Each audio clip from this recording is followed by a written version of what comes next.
ಕಲಾಪದಲ್ಲಿ ಹಿಂದುತ್ವದ ಬಗ್ಗೆ ರಾಹುಲ್ ಗಾಂಧಿ ಹೇಳಿಕೆಯನ್ನ ಕೊಟ್ಟಿದ್ರು. ಯಾವೊಂದು ಹೇಳಿಕೆಗೆ ಸಿಟಿ ರವಿ ಇದೀಗ ಕೆಂಡ ಕಾರ್ತಾ ಇದ್ದಾರೆ. ರಾಹುಲ್ ಗಾಂಧಿ ತನ್ನ ಅಯೋಗ್ಯತನವನ್ನ ಪ್ರದರ್ಶನ ಮಾಡಿದ್ದಾರೆ. ಸಂಸದ ರಾಹುಲ್ ಗಾಂಧಿ ವಿಪಕ್ಷ ನಾಯಕ ಅನ್ನೋ ಜವಾಬ್ದಾರಿಯನ್ನ ಮರೆತಿದ್ದಾರೆ. ಹಿಂದೂ ಅಂತ ಹೇಳುವವರಿಗೆ ದ್ವೇಷ ಭಾವನೆ ಬಿತ್ತುವವರು ಎಂಬ ಆರೋಪವನ್ನು ಮಾಡಿದ್ದಾರೆ. ಸಹಸ್ರಾರು ವರ್ಷದ ಸನಾತನ ಪರಂಪರೆಗೆ ಅಪಮಾನ ಮಾಡಿದ್ದಾರೆ. ರಾಹುಲ್ ಗಾಂಧಿ ತನ್ನ ಹೇಳಿಕೆಗೆ ರಾಷ್ಟ್ರದ ಕ್ಷಮೆ ಯಾಚಿಸಬೇಕು ಅಂತ ಚಿಕ್ಕಮಗಳೂರಿನಲ್ಲಿ ಸಿಟಿ ರವಿ ಆಗ್ರಹಿಸಿದ್ದಾರೆ. ಮನುಷ್ಯನ ನೋಡಿದ್ರೆ ಗೊತ್ತಾಗುತ್ತಲ್ವೇನ್ರಿ, ಯಾರೋ ಟ್ಯೂಷನ್ ಕೊಟ್ಟಿದ್ದನ್ನು ಇಲ್ಲಿ ಹೇಳೋದು. ಆ ಟ್ಯೂಷನ್ ಕೊಡೋರು ಒಂದು ಭಾರತ ವಿರೋಧಿಗಳಿರಬೇಕು, ಇಲ್ಲ ಹಿಂದೂ ವಿರೋಧಿಗಳಿರಬೇಕು. ಆ ಟ್ಯೂಷನ್ ಕೊಡೋರು ಆ ಮೂಲಕನೇ ತನ್ನ ಅಯೋಗ್ಯತನ ಏನು ಅನ್ನೋದನ್ನು ಇವರು ಪ್ರದರ್ಶನ ಮಾಡಿದ್ದಾರೆ. ಕಾಂಗ್ರೆಸ್ಸಿಗೆ ಎರಡು ಅವಧಿನಲ್ಲಿ ಅಧಿಕೃತ ವಿರೋಧ ಪಕ್ಷದ ನಾಯಕನಾಗೋ ಯೋಗ್ಯತೆ ಕಾಂಗ್ರೆಸ್ ಪಾರ್ಟಿಗೆ ಜನ ಕೊಟ್ಟಿರಲಿಲ್ಲ. ಆ ರೀತಿ ಮೂರನೇ ಬಾರಿಗೆ ಅವಕಾಶ ಸಿಕ್ಕಿದಾಗ ಒಬ್ಬ ಅಯೋಗ್ಯನನ್ನು ಕೂರಿಸಿ ಕಾಂಗ್ರೆಸ್ಸು ನಾವು ವಿರೋಧ ಪಕ್ಷಕ್ಕೂ ಲಾಯಕ್ಕಲ್ಲ ಅನ್ನುವಂಥದ್ದನ್ನು ಕಾಂಗ್ರೆಸ್ ತೋರಿಸಿದೆ.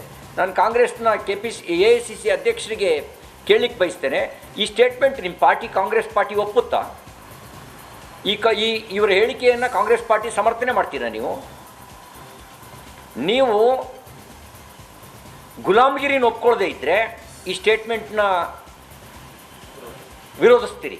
ನೀವು ಗುಲಾಮಗಿರಿನ ಒಪ್ಕೊಂಡಿದ್ರೆ ಗುಲಾಮಿ ಮಾನಸಿಕತೆಯಿಂದ ಅವ್ರು ಏನು ಹೇಳಿದ್ರು ಸರಿ ಅಂತ.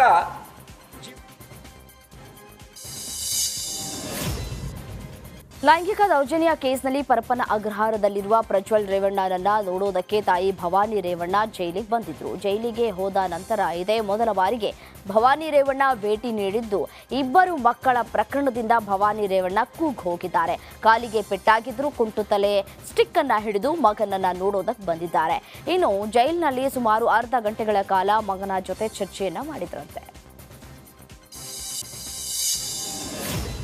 ಕಲಬುರಗಿ ನಗರದ KKRDB ಕಚೇರಿಯಲ್ಲಿ ಸಚಿವ ಈಶ್ವರ್ ಖಂಡ್ರೆ ನೇತೃತ್ವದಲ್ಲಿ ಕಲ್ಯಾಣ ಕರ್ನಾಟಕ ಅಭಿವೃದ್ಧಿ ಮಂಡಳಿಯ ಸಭೆ ನಡೆದಿದೆ.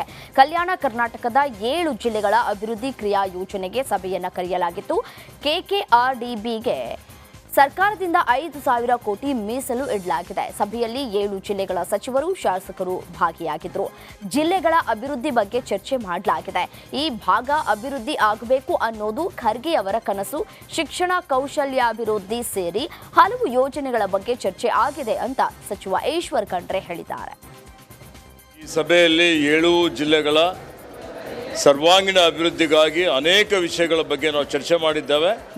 ನಮ್ಮ ಸರ್ಕಾರ ಮಾನ್ಯ ಶ್ರೀ ಸಿದ್ದರಾಮಯ್ಯಜಿಯವರ ನೇತೃತ್ವದಲ್ಲಿ 5,000 ಕೋಟಿ ರೂಪಾಯಿ ಆಯವ್ಯಯದಲ್ಲಿ ಅನುದಾನ ಮೀಸಲಿಕ್ಕಿದ್ದೇವೆ. ಇವತ್ತೇನು ಮಾನ್ಯ ಮಲ್ಲಿಕಾರ್ಜುನ್ ಖರ್ಗೆಜಿಯವರ ಏನೊಂದು ಕನಸು ಈ ಭಾಗದ ಸರ್ವಾಂಗೀಣ ಅಭಿವೃದ್ಧಿ ಆಗಬೇಕು ಅನ್ನುವಂಥ ದೃಷ್ಟಿಯಿಂದ ಶಿಕ್ಷಣಕ್ಕೆ, ಆರೋಗ್ಯಕ್ಕೆ, ಮೂಲಭೂತ ಸೌಕರ್ಯಕ್ಕೆ, ಕೌಶಲ್ಯ ಅಭಿವೃದ್ಧಿಗೆ, ಇನ್ನಿತರ ಬೇರೆ ಬೇರೆ ಇಲಾಖೆ